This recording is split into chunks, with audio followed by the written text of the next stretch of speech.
నమస్తే, welcome to whether TV. దేశ రాజకీయాల్లో ఇప్పుడు వినిపిస్తున్న ఒకే ఒక్క మంత్రం జెన్జీ.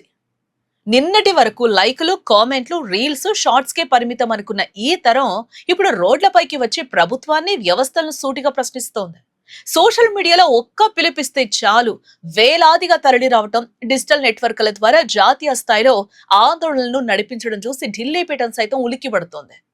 ఇటీవల ఢిల్లీలోని జంతర్ మంతర్ వేదికగా జరిగిన పరిణామాలు కావచ్చు, కేంద్ర మంత్రుల రాజీనామాల వరకు వెళ్లిన పరిస్థితులు జెన్జీ ఎంతటి శక్తివంతమైన వర్గమో కళ్లగట్టినట్లు నిరూపించారు.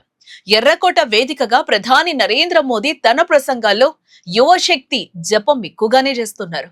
అయితే కోట్లాది మంది ఉన్న ఈ జెన్జీ తరానికి దేశాన్ని నడిపించే కేంద్ర కేబినెట్ లో ఎంతవరకు సరైన ప్రాతినిధ్యం లభించింది అన్నదే ఇప్పుడు పెద్ద ప్రశ్నగా మారింది.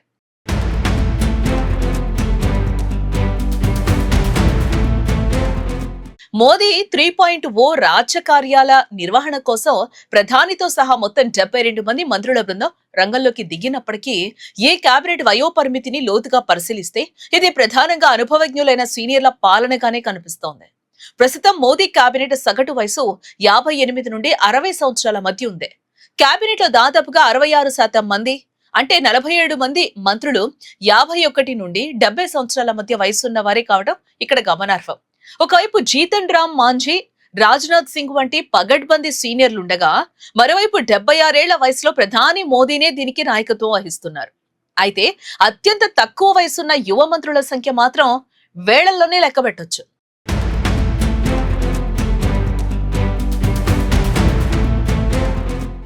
శ్రీకాకుళం ఎంపీ కింజరాపు రామ్మోహన్ నాయుడు 36 ఏళ్లకే పౌర విమానయాన శాఖ మంత్రిగా అత్యంత పిన్న వయస్కుడైన కేబినెట్ మంత్రిగా చోటు సంపాదించగా, రక్షా ఖడ్సే, చిరాగ్ పాస్వాన్, జయంత్ చౌదరి వంటి కొద్ది మంది మాత్రమే యంగ్ టీమ్ లో కనిపిస్తూ ఉన్నారు మనకి.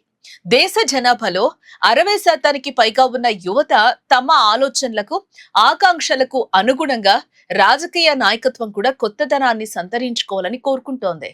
ఒక సీనియర్ మంత్రి చేసే సాంప్రదాయ రాజకీయ ఉపన్యాసం కంటే తమ భాషలో మాట్లాడే, తమ సమస్యలను డిజిటల్ స్పీడ్ లో అర్థం చేసుకున్న యంగ్ లీడర్ తోనే ఈ తరం త్వరగా కనెక్ట్ అవుతుంది.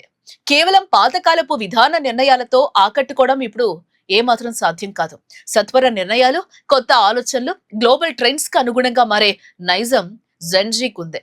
దానికి తగ్గట్టుగా కేంద్ర కేబినెట్ లో రీస్ట్రక్చరింగ్ జరగకపోతే రాబోయే రోజుల్లో ప్రభుత్వం పట్ల యువతలో ఒక రకమైన తీవ్ర అసంతృప్తి పెరిగే ప్రమాదం ఉందని విశ్లేషకులు కూడా హెచ్చరిస్తూ ఉన్నారు.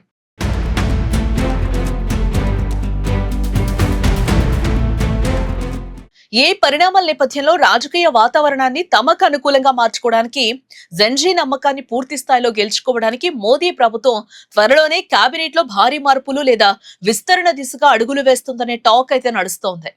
అందులో భాగంగా సుదీర్ఘ కాలంగా మంత్రులుగా ఉన్న పలువురు సీనియర్లను కేబినెట్ నుండి తప్పించి రాబోయే వివిధ రాష్ట్రాల అసెంబ్లీ ఎన్నికల నిర్వహణ కోసం పార్టీ సంస్థాగత బాధ్యతల్లోకి పంపే అవకాశాలు స్పష్టంగా కనిపిస్తూ ఉన్నాయి. అలా ఖాళీ అయ్యే స్థానాల్లో 35 నుండి 45 ఏళ్ల లోపు ఉన్న డైనమిక్, విద్యావంతులైన యంగ్ ఎంపీలకు కేబినెట్ బర్తులు కేటాయించడం ద్వారా ఒక యంగ్ అండ్ వైబ్రెంట్ కేబినెట్ ను ప్రజల్లోకి తీసుకెళ్లాలని అధిష్టానం వ్యూహాలు రచిస్తోందని వార్తలు వస్తూనే ఉన్నాయి.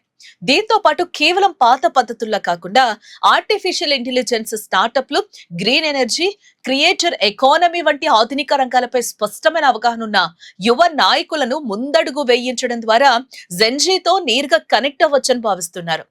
జెన్జీ తెచ్చిన ఈ కొత్త రాజకీయ జ్వరం కేంద్ర అధికార పక్షాన్ని ఖచ్చితంగా పునరాలోచనలో పడేస్తుంది. కేవలం వేదికలపై యువ భారత్ అని జపించకుండా కేబినెట్ లో యువతకు ప్రాధాన్యతతో కూడిన అధికారాన్ని కట్టబెట్టినప్పుడే మోదీ సర్కార్ ఈ డిజిటల్ తరాన్ని తన వైపు తిప్పుకోగలదు. రాబోయే రోజుల్లో జరగబోయే కేబినెట్ విస్తరణలో ఈ జెన్జీ ఎఫెక్ట్ ఎంతవరకు పనిచేస్తుందో, కేంద్ర ప్రభుత్వం ఎంతవరకు యంగ్ లుక్ లోకి మారుతుందో వేచి చూడాలి.